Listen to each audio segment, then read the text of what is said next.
Hi friends, ಇವತ್ತಿನ ವ್ಲಾಗಲ್ಲಿ ಒಂದು ಡಯಟ್ ಫ್ರೆಂಡ್ಲಿ ಹಾಗೂ ವರ್ಕಿಂಗ್ ವುಮೆನ್ ಫ್ರೆಂಡ್ಲಿ ಆಗಿರೋಂಥ ಸಿಂಪಲ್ ಬ್ರೇಕ್ಫಾಸ್ಟ್ ರೆಸಿಪಿ ನೋಡ್ತಾ ಇದ್ದೀನಿ. ಅಬ್ರಾಡಲ್ಲಿ ತುಂಬ ಫೇಮಸ್ ಆಗಿರೋವಂಥ ಅವಕಾಡೊ ಟೋಸ್ಟನ್ನು ನಾವು ಇಂಡಿಯಾದಲ್ಲಿ ಯಾಕೆ ಟ್ರೈ ಮಾಡಬಾರ್ದು ಅಂತ ಮಾಡ್ತಾ ಇದ್ದೀನಿ. ಇಂಡಿಯಾದಲ್ಲಿ ಯಾವುದೇ ಕೆಫೆಯಲ್ಲಿ ದ ಮೋಸ್ಟ್ ಕಾಸ್ಟ್ಲಿಯೆಸ್ಟ್ ಟೋಸ್ಟ್ ಅಂದರೆ ಅವಕಾಡೊ ಟೋಸ್ಟ್ ಅಂತ ಹೇಳ್ಬೋದು. ಅದಕ್ಕೆ ಯಾವುದೇ ಥರ ಗ್ಯಾಸ್ ಬೇಡ, ಒಂದು ಮಿಕ್ಸಿ ಬೇಡ, ಏನೂ ಬೇಡ, but still they cost 350. So ಅದಕ್ಕೆ ನಾನೇ ಮನೇಲಿ ಟ್ರೈ ಮಾಡ್ತಾಯಿದ್ದೀನಿ. ಏನಿಲ್ಲ, ಒಂದು ಅವಕಾಡೊ ತೊಗೊಂಡು ಬಂದು ಅದು ಫುಲ್ ಹಣ್ಣಾಗಿರೋಂಥದ್ದು ಇರಬೇಕು. ಅದನ್ನು ಸ್ಮ್ಯಾಶ್ ಮಾಡಿ ಅದಕ್ಕೆ ಸ್ವಲ್ಪ ಸ್ಪೈಸಸ್ ಎಲ್ಲ ಆ್ಯಡ್ ಮಾಡ್ತೀವಿ ನಮ್ಗೆ ಇಷ್ಟ ಆಗಿರೋಂಥದ್ದು.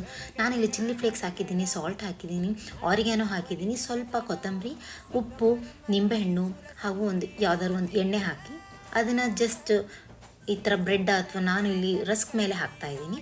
ಎನಿಥಿಂಗ್ ಆಫ್ ಅವರ್ ಚಾಯ್ಸ್ ಅದ್ರ ಮೇಲೆ ಹಾಕಿ ಮತ್ತು ಆನಿಯನ್ ಹಾಕಿ ಆ್ಯಂಡ್ ಚಿಲ್ಲಿ ಫ್ಲೇಕ್ಸ್ನ ಸ್ಪ್ರಿಂಕಲ್ ಮಾಡಿದರೆ the yummiest and costliest avocado toast is ready in our home. ಈ ಸಿಂಪಲ್ ರೆಸಿಪಿ ಇಷ್ಟ ಆಗಿದ್ದರೆ ಪ್ಲೀಸ್ ಲೈಕ್, ಶೇರ್